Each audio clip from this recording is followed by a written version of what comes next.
नमस्ते दोस्तों। आज मैं आपको एक कॉलेज की कहानी सुनाने जा रही हूँ। आपको ये कहानी अच्छी लगे तो मेरे चैनल को लाइक सब्सक्राइब ज़रूर करना। स्कूल में जब तुम मुझे क्लास बंक करते देख मुझे हक से डांटते तो मुझे तुम्हारी डांट बहुत अच्छी लगती। तुम्हारी डांट सुनने के लिए मैं जानबूझकर ऐसी हरकतें करती। जब भी तुम हमारे घर आते तो मैं तुमसे बात करने का बहाना ढूंढती, पर मेरे प्यार से बेखबर तुम हमेशा हमारे मध्य एक मर्यादा की लकीर खींच देते। स्टोर रूम की सफाई करते हुए अचानक मेरी नज़र वहाँ शेल्फ में रखी पुरानी एल्बम्स पे पड़ गई। न जाने कितनी बार देखा होगा यादों से भरे इन एल्बम्स को मैंने, किंतु हर बार उसे देखने को मन ऐसे ललायत हो जाता है जैसे पहली बार देख रही हूँ। सफाई को दरकिनार कर मैं वहीं बैठ एल्बम देखने लगी।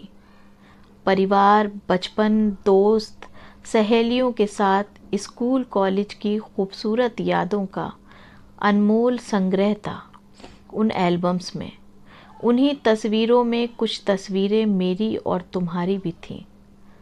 तुम्हारी तस्वीर देखते देखते मैं भी स्कूल के दिनों में विचरण करने लगी। तुम मेरे पापा के अजीज़ मित्र के बेटे थे। हम एक साथ एक ही स्कूल में पढ़ते थे। तुम मुझसे 1 साल सीनियर थे। पता नहीं तुम्हारे व्यक्तित्व में क्या कशिश थी कि मैं मन ही मन तुमसे प्यार करने लगी।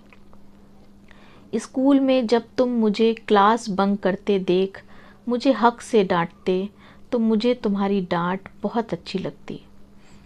तुम्हारी डांट सुनने के लिए मैं जानबूझकर ऐसी हरकतें करती। जब भी तुम हमारे घर आते तो मैं तुमसे बात करने का बहाना ढूंढती, पर मेरे प्यार से बेखबर तुम हमेशा हमारे मध्य एक मर्यादा की लकीर खींचते थे।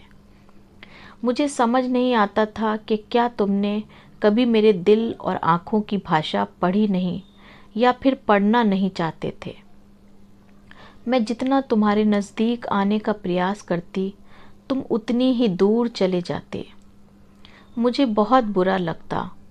इसी आँख मिचौली में बीतते वक्त के साथ तुम्हारा प्यार मेरे दिल में और गहरा हो गया। कॉलेज के बाद हम अपने जीवन के नए अध्याय को पूर्ण करने में व्यस्त हो गए।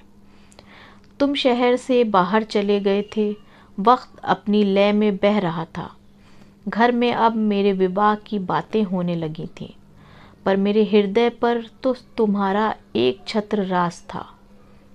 इससे पहले कि मैं तुमसे अपने एक तरफा प्यार का इजहार कर पाती, पापा ने मेरा रिश्ता अपने किसी मित्र के बेटे के साथ तय कर दिया।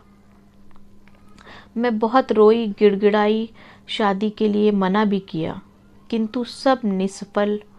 मैं बस अब शादी से पहले एक बार तुमसे मिलकर अपने प्यार का इजहार करना चाहती थी। तुम्हें जी भर कर देखना चाहती थी और तुम्हारे गले लगकर जी भर के रो के अपना दिल हल्का करना चाहती थी।